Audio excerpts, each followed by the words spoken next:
All right. We are through AEW All In. And if AEW All In is the culmination of an AEW year like WrestleMania, then AEW All Out can be considered the start of the AEW year, similar to the Raw after WrestleMania. So hopefully you've had a chance to watch both shows because I think both shows were fantastic additions to pro wrestling in 2024. If you haven't, it's okay. I'm going to go over it. I'm going to go over AEW All Out. This is the summary and analysis. I also have the summary and analysis for AEW All In, which was just a few weeks ago, 2 weeks ago to be exact. Go ahead and watch that if you want to get caught up on All In. Nonetheless, let's get into it. Our first match of the AEW All Out pay per view is a highly anticipated one on one match between MJF and Daniel Garcia. We get Garcia attacking MJF just before his entrance is finished. MJF is the first entrance of the night, and he's in the ring, but the music isn't done playing before Garcia comes and attacks him. And then we get some nice pacing and a good wrestling match, a classic wrestling match, which MJF has come to be known for over the past few years. MJF is an ode to the golden age of wrestling these days, and his matches run accordingly. They're methodical. They're a chess match. Some would say they're slow, but I think that's a good thing because he is hanging on to tradition and putting these classic type matches on, and it's very entertaining. It's a very good open to AEW All Out, especially against Daniel Garcia, who has something to prove here, and I think does a great job, right? We get a top rope diving DDT from Daniel Garcia, which looks like a nasty move, right? The story is in both the neck of MJF and the neck of Daniel Garcia. So MJF hit Daniel Garcia with a second rope pile driver just a few months ago, and it put Daniel Garcia on the couch out of commission. He was injured for a few months. And then MJF went into AEW All In with the American Championship, now known as the International Championship. Ended up losing that title to Will Ospreay due to interference from Daniel Garcia. So now we see this. And we even see Daniel Garcia hit a pile driver, right? Just working the neck of MJF while also taking his licks in when his time came to take his licks. The referee gets distracted. We're nearing towards the end of the match. MJF hits a low blow on Daniel Garcia, and this ends up allowing MJF to steal the victory from Daniel Garcia here. After the match, The Miz, oops, that's a botch. MJF, I think MJF is way better than The Miz. Let me just say that. I know people compared MJF to The Miz a couple years ago. No, MJF is in his own league. He's not The Miz, even though my subconscious said The Miz instead of MJF. They do have similarities. I will say that. They do have similarities, but I think MJF is just a much better wrestler. Anyway, MJF holds up the hand of Daniel Garcia after defeating him with a low blow. And just as he turns to attack him, Daniel Garcia calculates it and attacks MJF. And ultimately what this leads to is Daniel Garcia hitting the top rope pile driver on MJF, further messing up his neck after the match.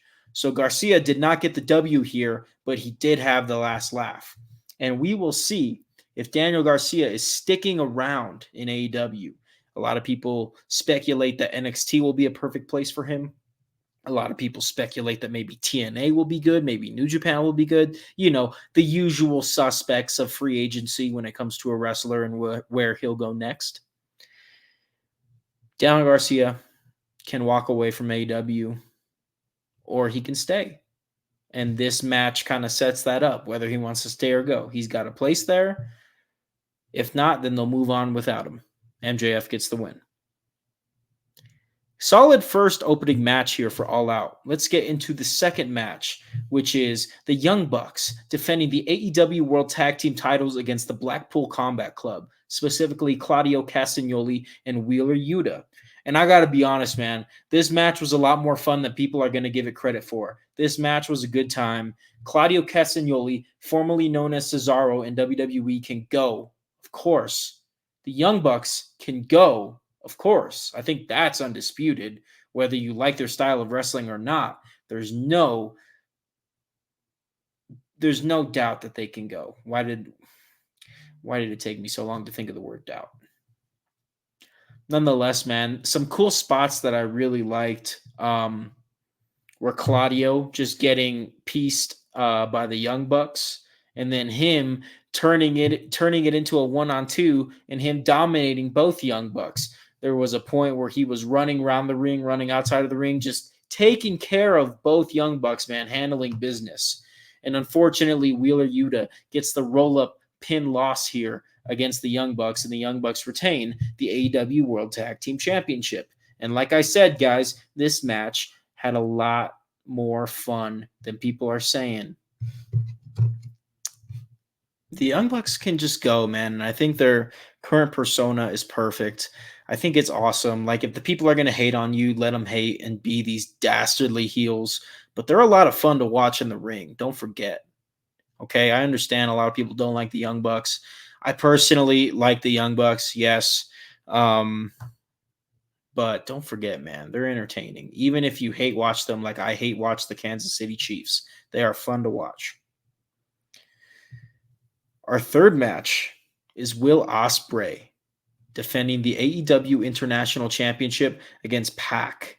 And this, you thought the first two matches were good, and then they blow it away with Will Ospreay versus Pac. And I think Pac really proved something to the AEW audience here. He proved that his name should be up there with Will Ospreay, up there with Ricochet, and up there with MJF as some of the best wrestlers that AEW has to offer. Because Pac really went toe-to-toe with Will Ospreay, and which was a surprisingly amazing match. I'm not saying I didn't expect this match to be good. I really did. But I really think somehow, some way, Pac and Will Ospreay blew my expectations out of the water and just went ahead and had a fantastic match, getting the Fight Forever chant from the Chicago crowd with Ricochet watching backstage. As you guys know, if you've been watching the program, AEW is building up Ricochet and Will Ospreay. We even get a little encounter between Ricochet and Will Ospreay backstage later in the night. But nonetheless, man, right here, right now, this was an amazing freaking match, man. Pac can really go. Mid-match, I was like, damn, what if they did just give Pac the International Championship? He kind of earned it in my eyes. I wouldn't have been surprised. If Pac won this match against Will Ospreay for the International Championship, I think I would have been like, dang, that's a good decision. Because Pac is that damn good, let me tell you. Will Ospreay could have won it from him later. Nonetheless, that's not the case, guys. Will Ospreay retains the AEW International Championship. And there was one nasty move, man. Pac hit a top rope brainbuster on Will Ospreay, and it looked like it freaking hurt, man. During these Will Ospreay matches, there's always one move, and it's usually from the top rope, where it's just like, oh, goodness, man. That's going to take years off your career for sure. And I'm not hating. I'm not complaining, man. However they want to entertain me, I'm down, because AEW has proved to be entertaining, especially in the pay-per-view medium. That is one thing that people need to realize, is even if Dynamite, Rampage, and Collision aren't as amazing as Raw and SmackDown, AEW pay-per-views can go toe-to-toe with WrestleMania. And I'll say that right now. I have never bought a pay-per-view and regretted it when watching AEW. Let's move on. We got our first three matches down. You're thinking, can this pay-per-view get any better? I don't know if anything can top Will Ospreay versus Pac, except for the main event, which we'll get to. But what we had up next in our fourth match on the card was also super entertaining, man. They've been building to this match for months and months. And that is Chris Statlander versus Willow Nightingale in a Chicago street fight. So many spots, guys. So many spots. This was such a fun match. This is a list of spots. I'm not even going to hide it, man. We start the match somewhere around 5 minutes in, I believe. Statlander powerbombs Willow Nightingale through the Spanish announce table. Classic. We then get Willow Nightingale trucking Chris Statlander through the barricade. Another classic spot. You know, this is wrestling. We know what this is. We want to be a part of it, and we want to enjoy it. This Chicago street fight was seriously freaking awesome. And I'm really happy because I'm a big fan of Chris Statlander and Willow Nightingale. So to see them culminate their feud at All Out in such a grand fashion was music to my ears. A lot of fun to watch. Statlander gets hit with the light tubes. Nightingale gets speared off the stage. We have some thumbtacks come in the mix. Oh my goodness, man. Just a crazy match, and we actually get Chris Statlander defeating Willow Nightingale. But nonetheless, even in defeat, Willow Nightingale looks fantastic still. Chris Statlander has grown so much from this long-term feud with Willow Nightingale. Both women come out of this feud looking like badasses, and this was a badass match, let me tell you. 4 matches in, guys, halfway through the pay-per-view. I am enjoying myself. They are 4 for 4, cooking. And now we go into a 4-way match for the AEW Continental Championship, where Kazuchika Okada defends against Konosuke Takeshita, Orange Cassidy, and the Ring of Honor World Champion Mark Briscoe. Fun 4-way match, guys. Textbook. Is this the potty break of the pay-per-view? Maybe. Maybe this match and the next one is, but truly, I still think it was worth a watch. I still think it was freaking awesome, right? This is just good card building from AEW. Using the Continental Championship, which I will say Okada has not done an amazing job with. Okada has been fantastic on AEW programming, but when you look at him under the microscope of a champion, the Continental Champion, the newest championship in AEW, it's not that good. The title reign has not been that good, but this match somewhat made up for it. They still have more work to do. But in my opinion, as I ramble, they did a little better. You have Orange Cassidy in the match, who is just Mr. AEW. He really is Mr. AEW. And then you have Mark Briscoe, who's been holding it down lately. A slept-on wrestler. One of my favorites on the AEW and Ring of Honor roster, I will say, Mark Briscoe. Good to see him on this pay-per-view. I hope to see him on the next one. Last but not least, we have Konosuke Takeshita, who spent the past few months in Japan competing in the G1 Climax. Now he's back on his first AEW pay-per-view in a while, and it was good to see him. I know a lot of people wanted him to get the dub. Unfortunately, that didn't happen. But do I think it's in the pipeline? Yeah, maybe. Or if they want to do Konosuke versus Will Ospreay, I think that's an even better route, man. Have Konosuke beat Will Ospreay and take the title from him, and they could have a nice long-term feud where the title switches back and forth. WWE doesn't like to do things like that, but AEW can step up and do things like that. That is how they have become what they've become, by differentiating themselves. And we're going to get into that whole concept with the main event, right? Because that's what everybody's talking about. Everybody's talking about the main event and how shocking it was, this unsanctioned steel cage match, and how shocking AEW can be sometimes. We're going to talk about that, guys. Stay tuned, please. 6 of 8. Match number 6 of 8. Mercedes Moné defending the TBS Championship against Hikaru Shida. A very puroresu match for the TBS Championship here. And I love AEW's women's division and how puroresu it can be. That's, again, the differentiating factor between AEW and WWE. The fact that AEW goes and has a heavy puroresu influence, and I think it's for the better, because you watch women's wrestling in WWE and you're entertained. Yes, it is entertaining. And then you go and watch AEW and you get a bit of a different type of women's wrestling. At the end of the day, yes, women's wrestling is women's wrestling. However, that puroresu flair that AEW has held close to since their early days really does make a big difference in my viewing experience, especially because Mercedes Moné is a big fan of that style, and she's able to facilitate wanting to be a part of that style here in AEW. I don't think this match was the match of the night. I don't think it was the best match. In fact, I kind of hoped that this match would be a little bit better than it was, especially after Mercedes Moné and Britt Baker didn't have an amazing match at All In a couple weeks ago. But nonetheless, man, I think the value is still there. And I think there is still time for Mercedes Moné to turn this around. The way I see it, she's out there defending the title consistently. She's out there being a part of Dynamite damn near weekly. She's putting the work in, so it's only a matter of time until everything clicks and Mercedes Moné is firing on all cylinders with that TBS championship. Is it as good as it should be? No, it's not. Can it get there? And is Mercedes and AEW putting in the work to make it get there, to help it get there? Yes, and it'll get there.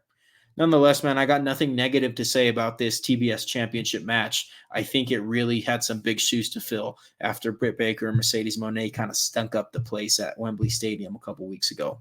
That's what I'll say. That's how I feel. 2 more matches, guys. So the penultimate main event of AEW All Out was Bryan Danielson in his first AEW World Championship defense against the scapegoat Jack Perry, Chicago's favorite son, Jack Perry. Did Jack Perry need to be in this match? No. Was it a smart decision to put Jack Perry in front of a Chicago crowd just a year after what happened with CM Punk and Jack Perry? Yeah, it was a good business decision. It really was. Was it a fun wrestling show decision? No, but it was a good business decision. And Jack Perry did fine in this match. In fact, I'm kind of used to Jack Perry disappointing in very specific matches. Like I think Jack Perry's match with IWGP World Heavyweight Champion at Forbidden Door 2023 was really disappointing, and that was like his time to shine. I think Jack Perry's had multiple chances, and he hasn't really capitalized on them. But this one, I do think he capitalized on in front of a Chicago crowd that hated him. So yeah, it was entertaining. It was super entertaining, man. Jack Perry takes a nasty bump at ringside, and the Chicago crowd chants, "You deserve it." Very funny, man. Very funny. Does Jack Perry deserve it? Put it in the comments. Are you team CM Punk or team Jack Perry? Me, I'm team neither, honestly. There's much better wrestlers to spend your time thinking about. The ref gets bumped in this match, and the Young Bucks end up hitting the TK Driver on Bryan Danielson, trying to get Jack Perry the win. Doesn't work. The Blackpool Combat Club come even the odds mid-match.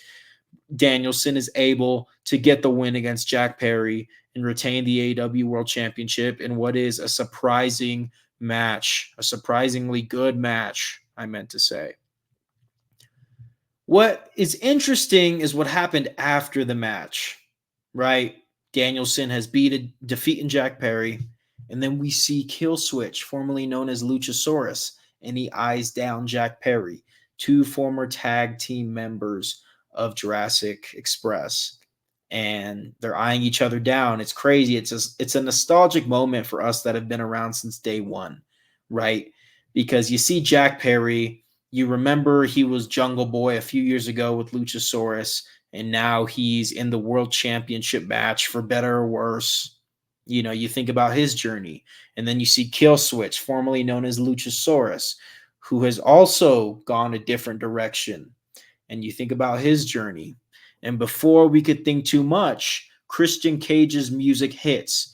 Christian Cage has an AEW World Championship match at any time, and he got that by winning the Casino Gauntlet match at AEW All In just 2 weeks ago. So here he comes to cash in, if you will, and get his championship match against a beaten down Bryan Danielson after he just put on a good match defending the title for the first time. And before the patriarchy can get to the ring, the Blackpool Combat Club come back out to show love, respect, and support for Bryan Danielson. Christian Cage and company back away as far as they came. And we end up getting the Blackpool Combat Club celebrating and embracing Bryan Danielson in the ring. But again, before we could take the moment in, Claudio hits Bryan Danielson.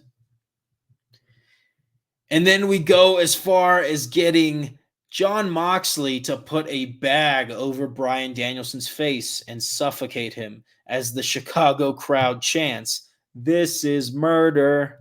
Wheeler Yuta is screaming and squealing, "No, no," because I guess Wheeler Yuta was the only member of the Blackpool Combat Club who had no idea that they were turning on Danielson. It was a pretty brutal moment, man. It was one of those moments where you look at it and you're like, geez, did AEW go too far with this?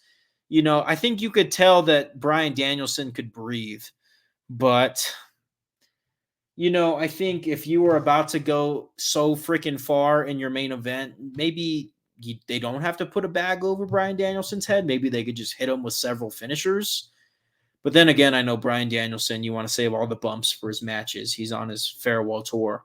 So I guess I remain neutral on this. I don't really have an opinion. Was it pleasing to see a bag over Bryan Danielson's head? No. Will it further the storyline between the Blackpool Combat Club, specifically Jon Moxley and Bryan Danielson, who should have a match for the AEW World Championship sooner than later? Yeah, I think it did. It's going to be interesting to see what happens because you have set up a series of matches. If Jon Moxley and Bryan Danielson are going to have a high caliber match at one of these next pay-per-views, you can now have Bryan Danielson versus Claudio and Bryan Danielson versus Pac, which are going to be some fantastic matches. Hell yeah. Hell yeah. And I am going to be a big fan of Bryan Danielson versus Jon Moxley. I think those two guys, especially when they're wrestling each other, just tear the freaking house down. So I really hope we get to see that. I know Danielson is on limited time here. He's on borrowed time and he has to get surgery. But if we can squeeze in that Danielson versus Moxley match, I think that'll be freaking great, man. Even if you have Moxley win, screw it. I think, building up Moxley, having him win the world title again could be beneficial if they play their cards right, especially because they're entering this new chapter with the Blackpool Combat Club, if that's what we're going to continue calling them. You got Claudio, Pac, and Moxley, and then Marina Shafir. Is Wheeler Yuta still part of it? I don't know. Probably not. Anyway, guys, that is the penultimate main event. The main event, if you didn't stick around for the unsanctioned steel cage match, where AEW formally closed out the show, the lights went off, and then the lights came back on, and we had one more match to go. A match that AEW didn't condone, and it's kind of, how this lights out stuff works with AEW. If you don't, basically AEW will put on their main event and they'll announce, hey, the lights are about to go out and then they're about to come back on. Whatever happens after the lights come back on, AEW does not condone. And that's really where they get crazy with these types of death matches and these types of extreme things that you won't see on WWE television. So that is what happens. You do get a fair warning when this match is about to happen, and you can anticipate the match happening. What's the match? You guys already know. Hangman Adam Page versus Swerve Strickland 3, which is going to be an unsanctioned steel cage match. Hangman Adam Page costed Swerve Strickland the AEW World Championship 2 weeks ago at All In. And now at All Out, they're going to beat the shit out of each other. I was in LA for Full Gear 2023 when their second match took place, and this was a Texas death match. Let me tell you something, man. At the time, and for the most part, still currently, Swerve Strickland was and is my favorite wrestler right now, my favorite active wrestler. So to go in and be like, all right, this is my first AEW pay-per-view. I'm excited. I get to see Swerve fight and then see what the hell I saw in that Texas death match. Ooh. And I wasn't on my couch, guys. I was in the freaking arena watching it. When Hangman Adam Page's, okay, I don't want to get into it too much. We're focused on All Out. When Hangman Adam Page drank the blood of Swerve Strickland in their second match just a few months ago, almost a year ago, and he spat it out, and you just see a water of red, just a ocean of red hit the sky. My brain did a freaking system reset. And so I knew going into this, after sitting in the arena for their last encounter, that was like the craziest match I had ever seen live, to be honest. I knew this third match was going to kick ass. I knew this shit was going to be crazy. I knew what I was in for. Maybe some of y'all didn't know what y'all were in for, but just know when AEW does an unsanctioned match, it's going to be crazy. It's going to be weird. And thank goodness they don't do them all the time. Because I can't remember the last time that I saw one of these lights out matches from AEW. The last one I think about was Jon Moxley versus Kenny Omega, which was like 4-something years ago. Nonetheless, they'll put on the occasional death match on television and on pay-per-view, and that's giving you a similar thing. But the unsanctioned match here, guys, the steel cage match really took it to the next level, right? Let's get into it, guys, and then we can talk about what this means for pro wrestling. First and foremost, if you didn't watch Dynamite last week, the build up to this match, the final nail in the coffin is, if you will, was the beginning of Dynamite showing Swerve Strickland purchasing his childhood home. We know he got paid by AEW, so they pay an ode to his newest paycheck by showing that he bought his childhood home. And then the show ends with a video of Hangman Adam Page burning that home down. So they were really, building up to this match. This is a blood feud. These guys hate each other. This is the third encounter. Swerve Strickland has 2 wins. Is Hangman Page able to get the win here? Well, we start with the cage coming down. And this is a cool spot that I don't think I've ever seen in a steel cage match before, right? The steel cage is up. Both men make their entrance. And as the cage is coming down, Swerve Strickland attacks Hangman Adam Page and tries to hold his head as the cage lowers and may slowly crush his head like some sort of hydraulic press, right? So that is how we're starting the match. And that just tells the fans and the audience sitting at home, oh boy, this is going to be a good one. Swerve Strickland and Hangman Page are going to fucking try to kill themselves. Sorry about the F-bomb, YouTube. Anyway, before things can get too boring, we get the staple guns out. And what Swerve Strickland does is he gets some payback from the second match. Swerve Strickland staples a picture of his childhood home to Hangman Adam Page's face. Yes, his face. Gross. Swerve eats a couple staples in the chest. Hangman eats a couple staples in the face and the back. Very gross, very gross. We get a cinder block. I'm not going to go into detail with the cinder block because that shit was nasty. I'm just going to say there was a cinder block involved. And I'm going to move on. We got a cool spot aesthetically, just normal pro wrestling cool spot of Swerve Strickland doing the swerve stomp through the table onto Hangman Adam Page. Just thought that was a fun spot. We see a wooden spike, a burnt wooden spike from Swerve Strickland's now burnt down home come into play during this match. And he ends up spiking it through Hangman's forehead, I believe, or the top of his head. I can't remember. Somewhere around here. We get the house call into the cage. For those of you who don't know, the house call is Swerve Strickland's lariat kick, where he kind of, jumps and kicks. And Hangman Adam Page's face was pressing against the cage.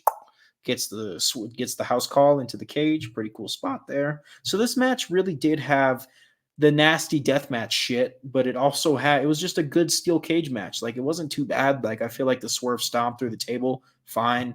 The house call into the cage, fine, right? That's not going to bother anybody.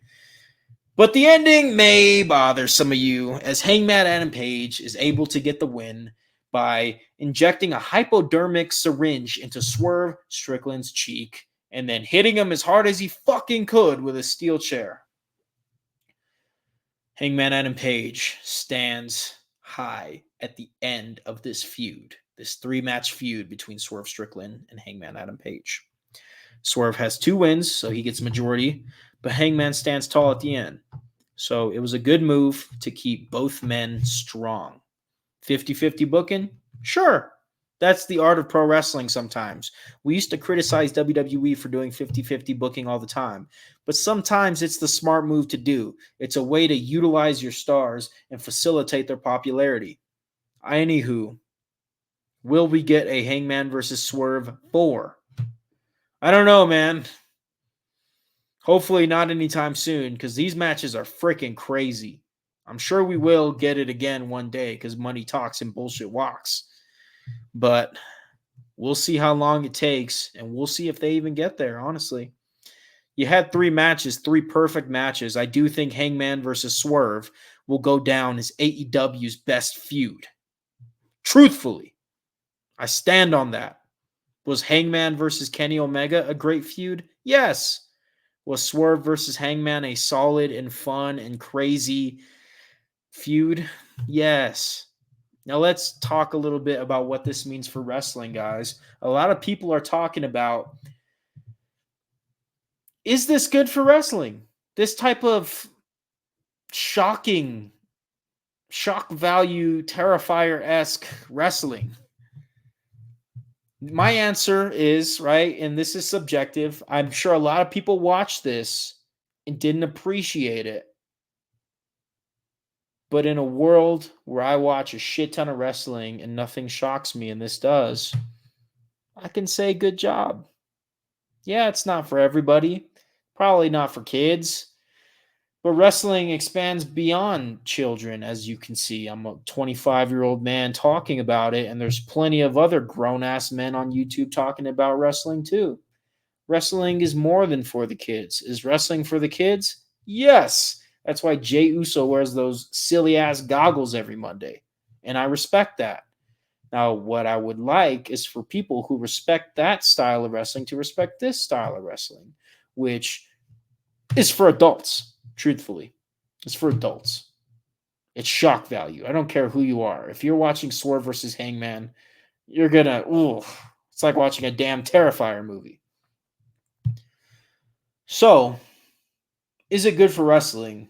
Yes. For the simple fact that it creates range and gives the wrestling fan options of what to watch. If you go ahead and watch AEW and you're grossed out and it's not for you and you don't want to tune in again, that's fine. I'm happy for you. Go watch WWE and have a great life. And keep watching wrestling is bullshit when I talk about WWE. But if you get bored of the WWE machine and like to tune into AEW like I do, then enjoy that shit. Because I'm enjoying it while still enjoying WWE. WWE is untouchable these days. They're on another level. Nobody is putting out wrestling content like WWE. Let me just say that. But AEW taking efforts to differentiate themselves in these small ways and then in these big ways that we just saw in the main event of All Out. More power to you. More power to you. That's how you're going to get me to watch. If you do the exact same shit as WWE, I'm just going to get bored. If you differentiate yourself, and it's a balance, right? You're taking puroresu from Japan. You got your lucha influence, right, with all these luchadors. I think the lucha scene was a little better about a year ago, but I've seen AEW put on some good lucha scenes. And then you take this death match culture and integrate it every once in a while into your programming, right? Like once or twice a year. Good for you. I feel like the Chicago street fight wasn't the ultra violent death match ode. The street fight between Nightingale and Statlander was more so the hardcore, the extreme, the ECW type scene. That's what that was. So they find a way to just put together so many different presentations of wrestling. And is it good for the protection of the stars? Not really. I mean, we've seen a lot of injuries in AEW. And that's just the price you got to take if you're trying to do what they're trying to do. Like, you just got to know that that's what they're getting into. These guys just put people in the ring and say, hey, go. WWE, of course, their main priority is safety and facilitating the long-term success and long-term productivity of their stars. AEW doesn't do that shit. AEW is balls to the wall. As Tony Khan said, AEW is punk rock, and I totally got a punk rock vibe from this all-out show. So yes, I do like my classic rock. You know, I like the Eagles. I like the Beatles. What's another one? What's another classic rock? I don't fucking know. I like Depeche Mode. Sure. AEW is a little bit more of a punk rock, right? Like, you know, and I can rock with that. I can do punk rock. I can. Do I like, Hotel California? Fuck yeah, I do. Do I like some punk rock too?